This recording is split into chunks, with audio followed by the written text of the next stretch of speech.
Introducing a lineup of international award-winning and talented indie authors, only on the Writers' Corner live show.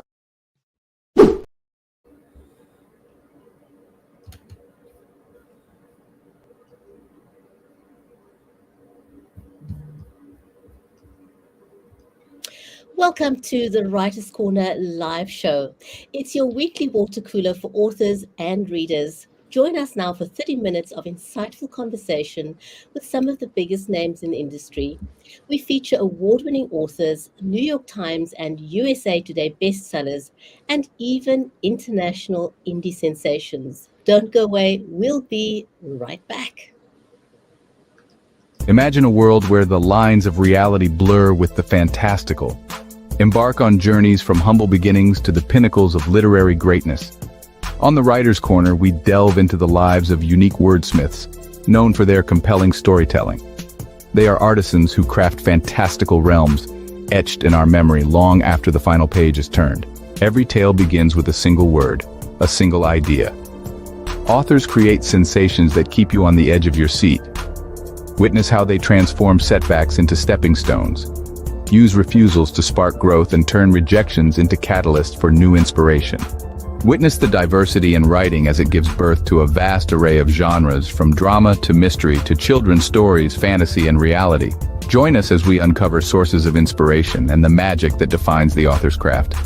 Find out how authors breathe life into their characters and meticulously craft narratives and plots that captivate readers.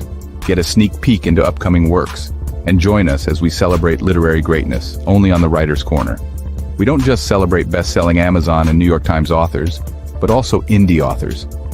Join us on the journey from the birth of a tale to the creation of a masterpiece, only on the Writer's Corner live show. Stay tuned. If you just joined us, then welcome to the Writers' Corner live show. If you're not yet following us on our social media channels, please do so you'll get notified next time we go live. I'm Bridgetti Lim Banda from Cape Town in South Africa, and in today's show, we're going to be talking to Daniele Cybulskie. Our live stream is brought to you by Creative Edge, StreamYard, and BeLive Media, with gratitude to BSN, your all-in-one entertainment revolution, for making it possible for our show to be on Roku, Amazon Fire, Google TV, and very soon Apple TV. So join BSN for a world of boundless creativity. A very warm welcome to all our viewers, wherever you are. But before we introduce our amazing guest, Daniele, let me first say hello to my friend and co-host, Mary Elizabeth Jackson. Mary is a passionate author and certified special needs and disabilities advocate who is committed to amplifying underrepresented voices. She's also a speaker, educator, ghostwriter, and songwriter. Mary, how are you today? I'm wonderful. I am so wonderful, and I'm so excited to be here today. We've got a great subject we're talking about, and it's lovely to see you. Thank you. Thank you. Now, we've had people of so many, or authors of so many different genres over the almost 6 years that we've been doing this show. Yes. But I don't think we've covered what Daniele does. Do you remember anyone? I don't think we have we?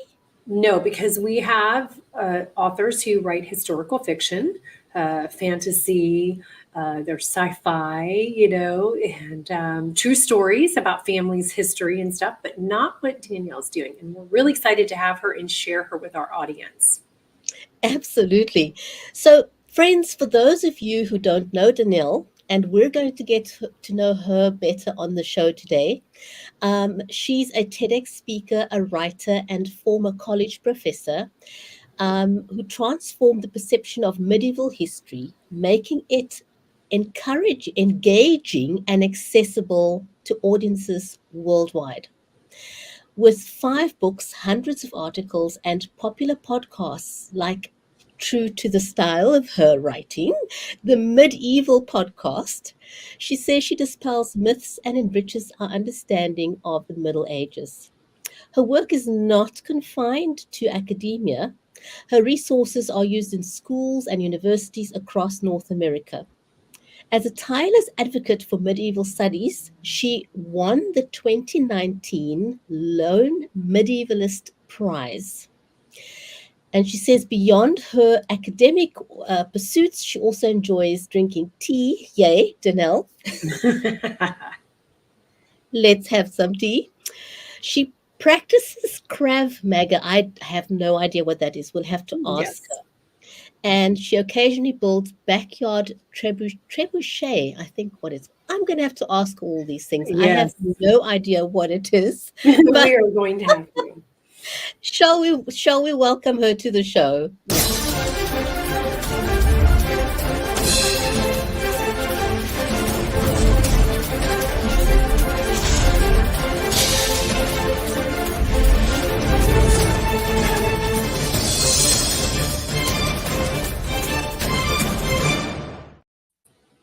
Hi, how are you? I'm fine, thank you, and thank you for that welcome. That was probably the most epic welcome I've ever had. Well, you deserve it, absolutely. So you. we just didn't, we didn't have the fireworks going off because we don't want to blow our houses up, but we wanted you to feel special.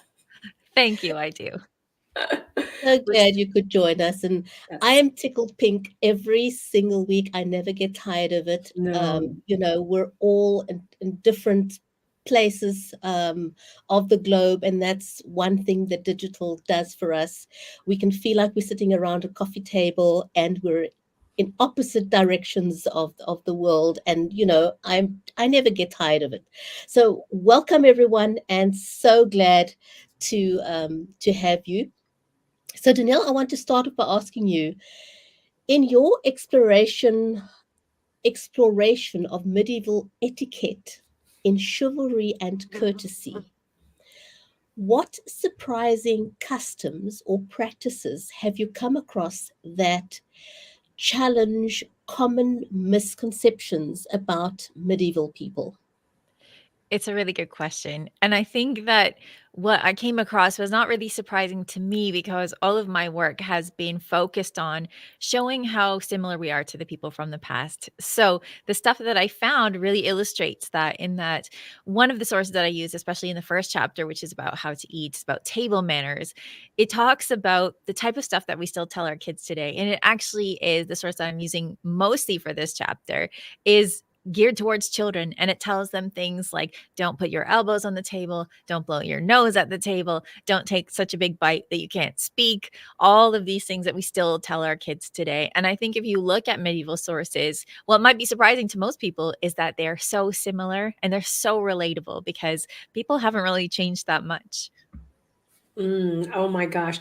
As you're saying that, I'm thinking about my own table and how many times I have said that. And my middle daughter, actually, she's been through etiquette classes and everything when she was younger. And now, as a young adult, sometimes she'll take these bites and she's so tiny and we make fun of her, in a loving way, right?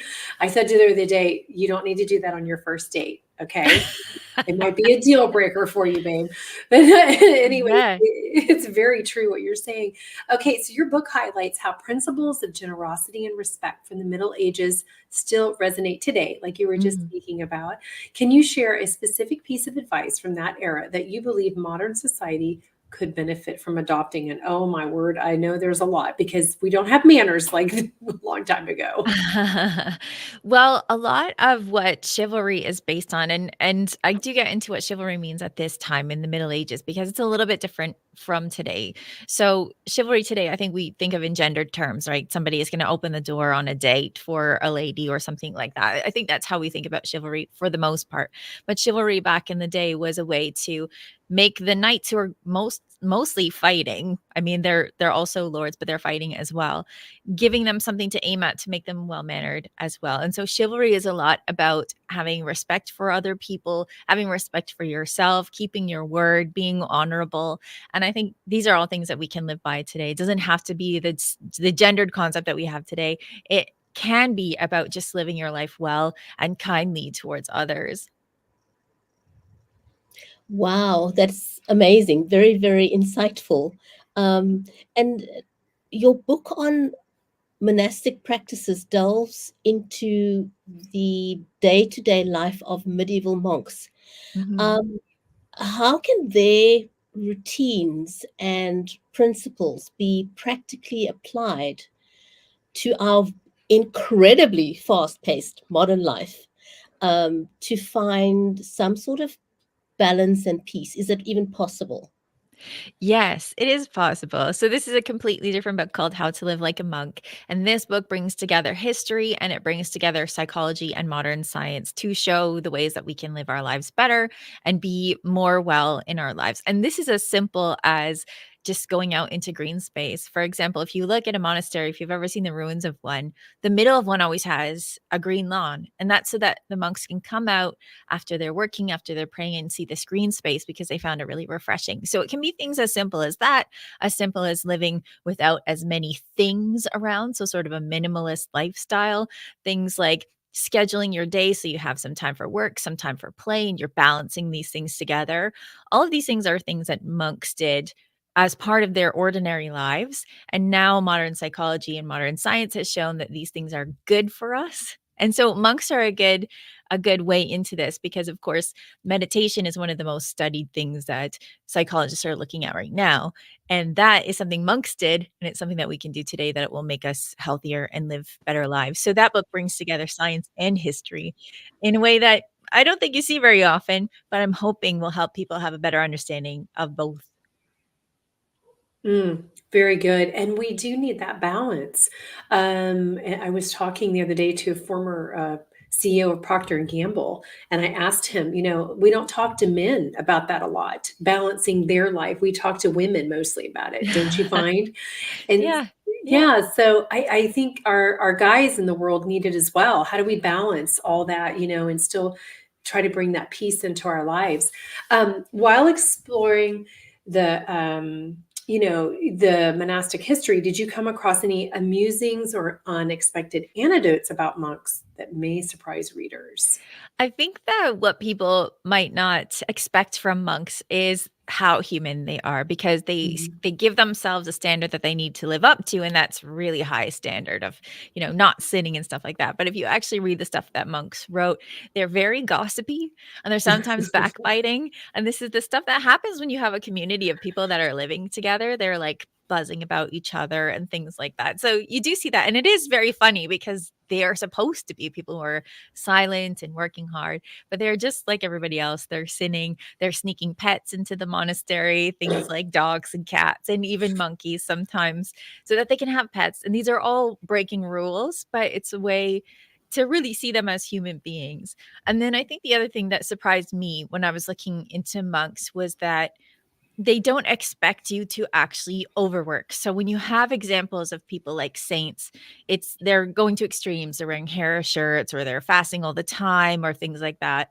But when it comes to actually everyday practice, the monastic rules tell you to take it easy, to not go so hard because you have to pace yourself or you're going to burn out. And so that was one of the things that I thought really speaks to modern life. Burnout. You really have to pace yourself. You have to make time for us to rest and have play and things like that. And this is something that it might be surprising to hear that monks integrated into their lives because they knew they were in it for the long run. And the only way to do that was to pace yourself so you didn't burn out. So that was one of the things that was surprising to me when I was looking into this. Very Very, good. very interesting. Wow. Um, now, your books feature original drawings and medieval artwork. Yeah. How does incorporating visual elements enhance the reader's experience and understanding of historical concepts? Yeah, I was very lucky to work with this press for both How to Live Like a Monk and Chivalry and Courtesy because Abbeville Press is an art press. So they really put the time in and the funding in to make sure that we had beautiful pictures in this. And the original illustrations are done by Anna Lobanova. And if you're authors yourself, so you don't always get input into what's going to be on your cover or things like that. Basically, I just told the publisher I really like the style that I had used for my first book, The 5 Minute Medievalist, where I brought together a picture that was from the Middle Ages and turned it into somebody reading a cell phone. I liked bringing these two things together. And so Anna created these sort of pseudo woodcuts for these two books. And they're just beautiful and so quirky. I think they would make fantastic tattoos because they're so simple and beautiful. But the manuscript images and the images of artifacts that I have in here, I think are illustrative for a couple of reasons. One of them really shows you that people were thinking about these concepts in the Middle Ages, that they could create beautiful art. I think that there is a concept that everyone is just wallowing in mud at this time, which they're not doing. And then to have pictures of artifacts from places like the Met or the British Library really shows you that material world, because I think it's easier to access a time and place when you can see the objects. So, for example, I think in one of the books or both of the books, I have examples of the type of vessels that you use to wash your hands. And so this shows you that people are using beautiful objects at the time, and that they were washing their hands, and that they had amazing craftsmanship back in the day.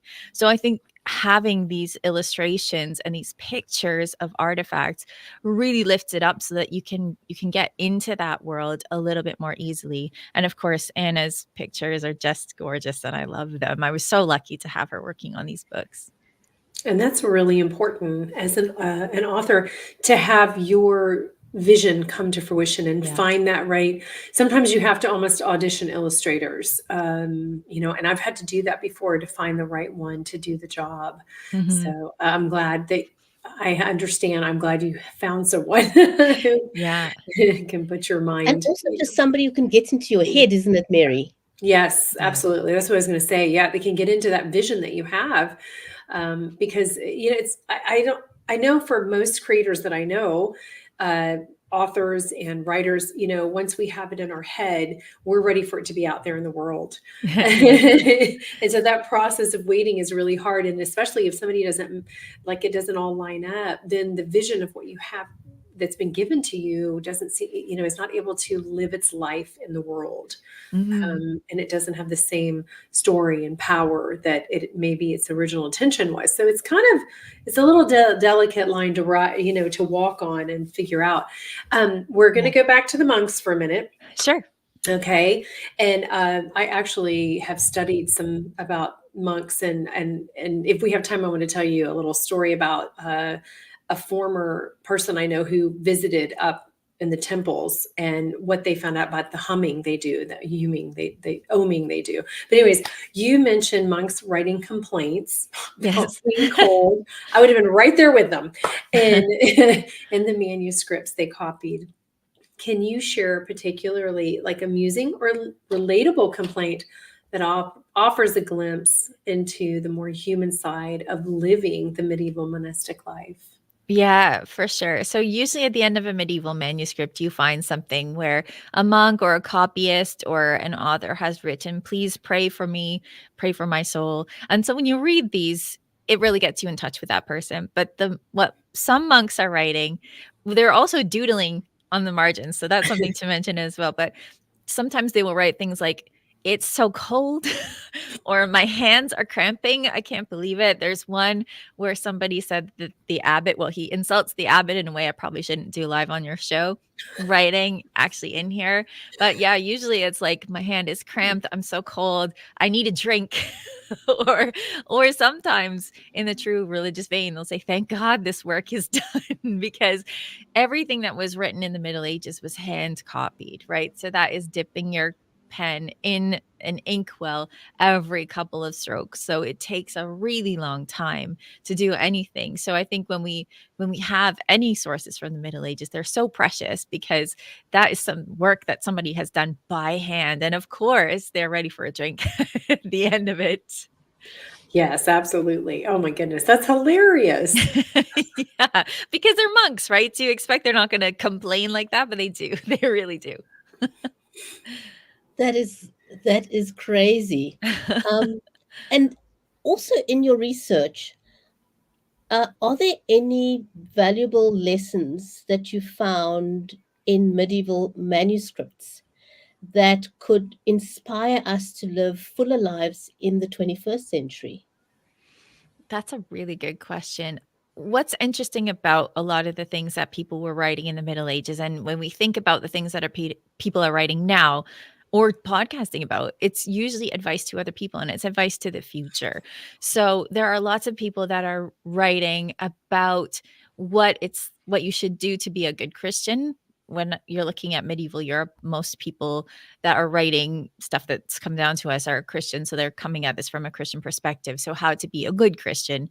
And this means things like charity, and it means things like kindness and all of those things. So those are very valuable. One of my favorite writers, though, has a saying that is pretty similar to ones that people use now. And this is a woman who was probably the first professional female writer that we know of that's named. So she was named Christine de Pizan, and she wrote in the 1300s and the 1400s in France. But she was widowed and she had to spend a lot of time chasing her husband's debtors. And so she says, speak softly, but be aware of your rights. I think that's a really good one that she is aiming at women. I think it is one that we should take to heart, no matter which era we're living in.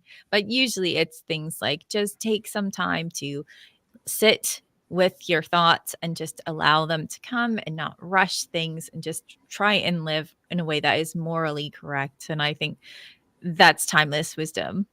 Oh, absolutely. Okay, so do you have, would you hold up a copy of your book so Sure. everyone can see the cover? So they So can when see Anna's work. Yeah, so when you go looking for her book to buy, which you're going to buy, you'll be able to say, oh, I recognize that cover. That's what I'm looking for. So Yes. It's beautiful. I love it. Can you read a little bit for us? Sure. So I can read a little bit from the chapter, the first chapter, which is on how to eat, because I think this is the first place where people think when they think about manners. And also the book builds on this. So everyone needs to know how to eat, and then everyone needs to know how to date. Basically, the next chapter is how to woo. Knights will know how to fight, lords will know how to run a household, and then kings will know how to run a kingdom. But everybody needs to have good table manners. So this is where I start. So there is an epigram at the beginning that says, "This is the inarguable rule for hosts. A stern look that betrays unhappiness overshadows your elegant table. A generous hand with your food gives you a sumptuous reputation." So that's from a guy called Daniele Cybulskie, who wrote a book called The Book of the Civilized Man, which has all that stuff about keeping your elbows off the table that I was talking about earlier. So here's a chapter. For the people of medieval Europe, to share food was to create a bond of peace and trust between diners, if only for the space of a meal. Harkening back to the Eucharist, the heart of the Christian Mass, in which Jesus' body and blood are shared with believers, providing guests with bread and wine, staples at a medieval table, was deeply meaningful and symbolic. It was a way of showing goodwill, generosity, and hospitality. At the same time, meals could also be raucous and joyful events, especially when accompanied by entertainment. As an activity so central to life and social relationships, eating at table was the perfect place to show off your impeccable manners as a polite member of society, regardless of your social rank. So then there's a little subtitle that says, "Set the stage." Invited guests were to arrive at medieval feasts on time and to send their apologies if they could not be there. The truly posh were to be selective about which dinners they attended, since, as 12th century etiquette writer Daniele Cybulskie suggests, people hold rare things more precious. Because the most important meals were served in the great hall of a house or castle, it might be tempting to make a dramatic entrance. But Daniel advises, when you enter, do not have your head covered, do not have a sword at your side, and do not enter on horseback unless you are pressed to. Upon arriving at a wealthy medieval home, guests would be greeted by servants who would gently pour water over their hands so they could wash before eating. Ewers, called aquamaniles, or decorated pairs of bowls called gemelions, turned this ritual into a moment of beauty and sometimes humor as water flowed from the mouths of fantastic creatures. The water might be lightly scented with flower petals, although no soap would be offered. Soap was for baths, not hand washing. After each guest wiped their hands on the linen towel provided, they would be shown to their seat by an usher. Along the way, and between exchanging greetings with their fellow diners, guests were meant to notice and be impressed by the garlands and tapestries hung around the hall, freshened and displayed specially for the occasion. So that gives you a little bit of what it's like to walk into a medieval hall to begin a feast. Nice. I love it. I love it. I love it. Now we know what we have to do next time we have people over, Bridgetti. Now we know. Very insightful. And there's always this notion that people from medieval times or misconception, that they weren't civil. They didn't have all these Yeah. things that we do today that we think is fancy or new. And what you shared dispels that myth completely. Yes. You know, Yeah. um, And which is really nice to know. that's really the heart of my work. So when I was a kid, I was really fascinated by the Middle Ages, and I thought this was a great time, Robin Hood and King Arthur and stuff. And then when I went to school, everybody told me that it was a dirty time and people were awful and mean and filthy. But then when I went to university and started actually studying that, I realized it was incorrect. And if you look at the sources, people are clean and they want to be nice and they want to have good manners and they're washing their hands all the time. They're having baths. And so when I realized that, it became at the heart of my work to show people that these people are so much like us. They're really, really relatable. And I think that we miss out on that a lot when we show them as being covered in mud and blood all the time. Yeah. Well, it's fascinating that they only use soap for bathing and not Mhm. that they thought they needed to clean their hands before. And I have children, so I'm like, wash your hands before you touch anything, Yeah. as soon as they come in the house. And I try not to like put the fear in them. You got Mhm. to, you know what I mean? But Mhm. that's really fascinating that how they viewed soap. But we want to say hi to our friend Rob Jones, who is piping in today about he loves C.S. Lewis. It's one of his favorites, and he loves the Yeah. medieval times. I wanted to share with you really quick a friend of mine who wrote for the United Nations for a long time. He was a photographer for them, and he went up into, I'm not sure what the mountains were, but he was spending time with monks up in the monastery somewhere, and they were oming and doing their chants every day. And I guess he said to one of them, he has all these fascinating stories. I'm like, dude, you've got to write a book about your stories because they just blow me away every time he tells me one. And he said that I guess they are actually playing basketball. They had a little basketball, set, and outside. And he said, you're so lucky. All you do is sit up here and you owe them all day long. This is what David said to them. And he said, why do you do this? And he said, well, because we're trying to keep the balance of the planet of good and evil. So we ohm and we chant all day long to keep the light going so that the darkness never overtakes. I love that. I love that. The Yeah. monks that I studied were Christian monks, but their work was very similar in that many times a monastery would be founded in the name of a cause or a person or something. And they spent their time, they prayed at least 7 times a day, and they were praying for everyone. So whether we're faithful or not, I think it's really important to recognize that these people feel like they are doing really important work for the spiritual benefit of everyone. So yeah, it's something that monks in different practices are doing, and they're doing it for humanity, which I think is beautiful, whether we are part of their religion or not. Mm. Wow. Danielle, thank you so much. It was wonderful chatting to you and getting some insight into medieval times and connecting the dots between the centuries. Quick question before we close, because we're just about out of time. Are you traditionally published or did you self-publish? Or have you done both? Both. So I started writing for the internet. And as you mentioned, I have over 200 articles there on medievalist.net. And so, as a kind of a test case, I put a bunch of them together and added 2 more and self published a book called The 5 Minute Medievalist because that's how I was writing online, was little 5-minute articles for people. Then I self published a second book called The 5 Minute Medievalist Guide to Surviving the Zombie Apocalypse. And That's awesome. the idea is in a post-electric world, we might be back to the same sort of technology. And so it was a hook at getting people interested. And Sure. then I got traditional publishing deals. So the last 3 books, Life in Medieval Europe, How to Live Like a Monk, and Chivalry and Courtesy, are with traditional publishing deals. Nice. Do you have a preference for any of our listeners out there? I think that there is good and bad. I mean, certainly you get less immediate profit when you're working with a traditional publisher. But that said, the distribution is massive so that my little books are in places like the Met, museums, gift shop. And so that's amazing. And I can't ask for better. And also you have people, you can get access to people like Anna Lobanova to do beautiful work for you. So personally, because I like to do the writing and not the grunt work. I really do like traditional publishing. So I will continue to do traditional publishing. Who knows? I might do other stuff as well. You can get ebooks on my website that I've done myself. So it's a bit of a trade-off. Now, we've got less than a minute left. Quickly tell us about your podcast and where people can find you. Right. So my podcast is just called the Medieval Podcast. So easy to find. And this is my 5th year doing it. Every week I interview an expert in the topic about something fun to do with the Middle Ages. So like pigs and laundry and sex and relationships and all of those things. And so you can find it on all podcasting platforms. You can find me at daniellecybulskie.com, or you can find me on social media at 5 as in the digit, MIN medievalist. That's easier than trying to spell my name, which I totally understand. Thank you, Danielle, so much for joining us today. We have to have you back. We're going to be following you. Thank you. And maybe we could do like a manners demonstration next time or something. That would be fun, right? No pressure. No, that would be fun though. No pressure. Danielle, thank you so much. And a huge big shout out and thank you to our viewers on all the social media channels out there. Thank you for joining us today. And we'll see you next week again on the same time on the Writers' Corner live show. Take care, everyone, and bye for now. Bye. Thank you for joining us on the Writers' Corner live show.